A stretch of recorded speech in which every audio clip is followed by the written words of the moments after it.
Camelot the Build. So Arthur, King of the Britons, has reunified the country, Britain, with a sword of power and built Camelot the castle. And that's about as far as he's got, because kings don't do tapestries. So although he's laid out a wonderful curtain wall, 4 round towers, the main hall, the grand hall, 4 small halls and the gatehouse, he doesn't really know where the butcher and the baker goes, because kings don't do tapestries. So he sends Gawain, one of the Knights of the Round Table, down to Camelot Town, where you are, with some of your artistic friends, having a light mead top, and persuades you at sword point that it really would be a good idea to come and help fill out the interior of Camelot the castle. Or else being the name of his sword. So Camelot the Build is about filling out the interior of Camelot Castle, and you do this by laying down tiles. It's an example of the tiles.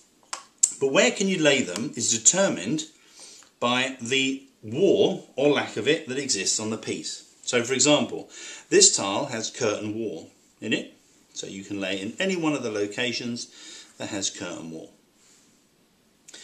This is a small hall tile, as this is shown on the piece, and that can go in any one of 8 locations inside the small halls.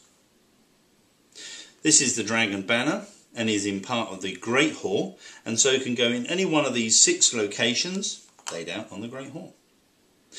This is the grand fireplace and can go one of 2 locations inside the Great Hall. And this is a blank tile and can go anywhere there isn't wall that is outside of the Great Hall or any of the other halls. So each turn you lay down 1 to 3 tiles and you score according to what the tiles have on themselves as a score and what you lay next to. So let's play our hand, or 3. So I'm going to lay the carpenter, he scores a point. The grain store, that's a point. And this storeroom, that's a point. But because I laid my 3 tiles orthogonally end to end, they double. So instead of getting 3 points, I get 6.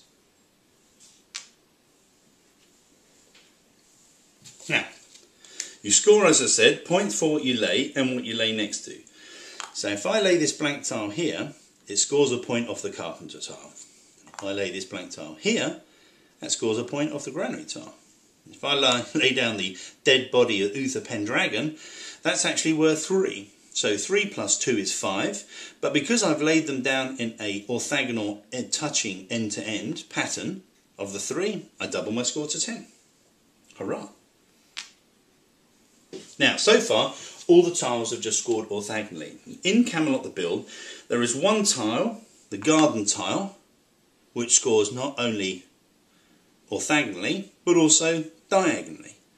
So if I lay down this tile, it's worth a point in itself, plus 1 for the grain, 1 for the storeroom, 3 for the dead body of Uther Pendragon. So that's 6.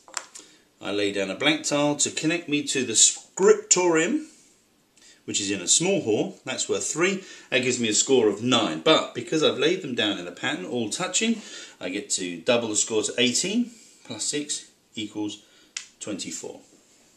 And you continue going round, taking turns, laying out 1 to 3 tiles, replenishing your hand from the store, until you've filled in the whole of Camelot Castle. Now, the one thing to remember is the very last tile you play scores double against you, so bear that in mind. And that's just an indication. Now, as you can probably see, as you go through the game, there's all sorts of possibilities for doubling your score, for blocking people from good scores, for setting up your own score, you know, from one turn to the next, and that's just the start of it. And that's before you even consider the use of the garden tile. So there you are. Simple, a 3-rule system that gives an almost infinite variety of highly strategic, player interactive gameplay. Enjoy.